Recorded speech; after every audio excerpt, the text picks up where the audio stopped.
Impian membuat perjalanan hidup kita terarah. Tidak sia-siakan waktu. Nggak puter-puter. Amsal 29 ayat 18. Amsal 29 ayat 18. Bila tidak ada wahyu. Wahyu ini pewahyuan. Ini impian dari Tuhan. Visi dari Tuhan. Bila tidak ada wahyu. Bila tidak ada rema. Bila tidak ada impian dari Tuhan. Dikatakan di sini. Menjadi liar rakyat. Liar. Nggak ada tujuannya. Liar. Ya saja. Ya sana. Ya sini. Ya sudah. Buat ini. Buat itu. Liar. Nggak ada tujuan. Nggak punya impian. Nggak punya visi. Liar. Berbahagialah orang yang berpegang pada hukum. Hukum di sini ya aslinya rema. Perkata Tuhan, pewahyuan Tuhan, visi yang daripada Tuhan. Pegang itu, perjuangan itu akan mencapai. Kalau saudara nggak punya impian, saudara nggak ada perjuangan, nggak pernah mencapai apa-apa. Yesus punya impian, betul tak? Turun dunia, dia mau menyerahkan dirinya sehingga ia nanti tercipta jalan. Manusia dapat pengampunan keselamatan. Banyak manusia selamatkan. Betul? Dia turun, dia semuanya kerjakan. Sampai di atas kayu salib itu terakhir. Dia terucap gini. Sudah selesai. Betul?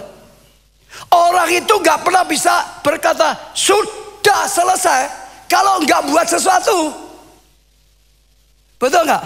Kalau saudara punya kayu aja dibanting, digeraji, tumpuk-tumpuk gak pernah selesai. Tapi kalau saudara sudah punya impian buat kursi, dipotongnya menurut ukuran, dipakunya itu, sampai nanti satu kali saudara bilang, sudah selesai jadi kursi.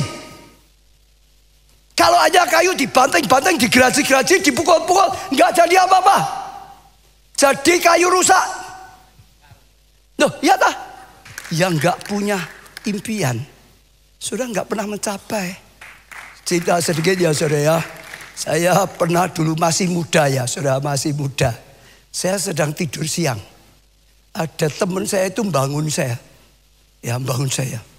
Dulu nama saya ya sudah ubah ya.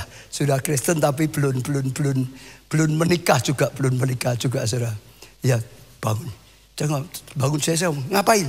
Yo putar-putar yo. Tidak putar-putar saudara. Dia pakai sepeda motor daripada siang ya. Anggur putar-putar saudara. Ya sudah, daripada saya juga itu pas nggak ada tugas, putar-putar saya menggonceng aja. Putar ke Solo Utara, muter lagi ke Solo Timur, muter lagi ke Solo Selatan. Oh namanya muter-muter, oh nggak ada tujuan kemana kok. Muter-muter sampai Solo Barat, muter-muter. Akhirnya jurusan Wonogiri, saudara tahu nggak? Akhirnya wes putar-putar ya nggak tujuan pokoknya terus aja. Hampir kalau saya sudah agak lupa ya itu lama sekali. Daerah sebelum Wonogiri kelihatan. Ada jalan ke kiri. Wonogiri itu terus kanan, jalan ke kiri. Yo nyoba yo jalan ini. Jadi ke kiri so. Terus sampai jalannya sudah nggak ada aspalannya. Tanah semua sudah batu. Wah mau balik sudah terlalu lama. Terus berjam-jam.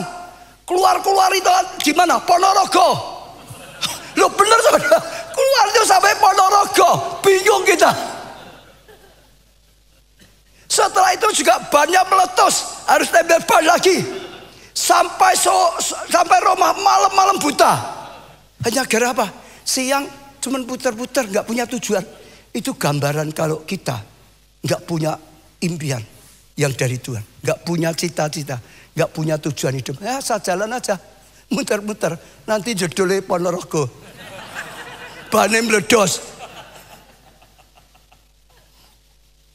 Loh, saya ngalami gitu saudara dulu. Jadi kalau kamu punya impian, saudara ya, perjalananmu terarah. Setiap hari, saudara saya, Yusuf, saudara lihat ya, apapun yang terjadi perjalanannya terarah. Dia sekalipun dilakukan jual jadi budak, sebenarnya dia jalannya sedang menuju visi. Kan mau jadi penguasa di Mesir kan harus di Mesir. Ya enggak? Dia dibuang ke Mesir itu sebenarnya sedang mendekati rencana. Sudah sampai Mesir, difitnah lagi, masuk penjara istana. Mau jadi orang besar harus penjara, nggak cukup hanya Mesir, betul nggak? Fitnah tetap saja jalannya makin dekat, penjara istana. Betul nggak? Dilupakan oleh juru minum. Tuhan nggak pernah lupa. Tuhan buat Fir'aun mimpi yang nggak bisa ada orang bisa jelaskan. Lalu baru diingatkan di penjara ada Yusuf yang bisa mengartikan mimpi. Dipanggil, lalu dia bisa semua. Dia diangkat jadi penguasa.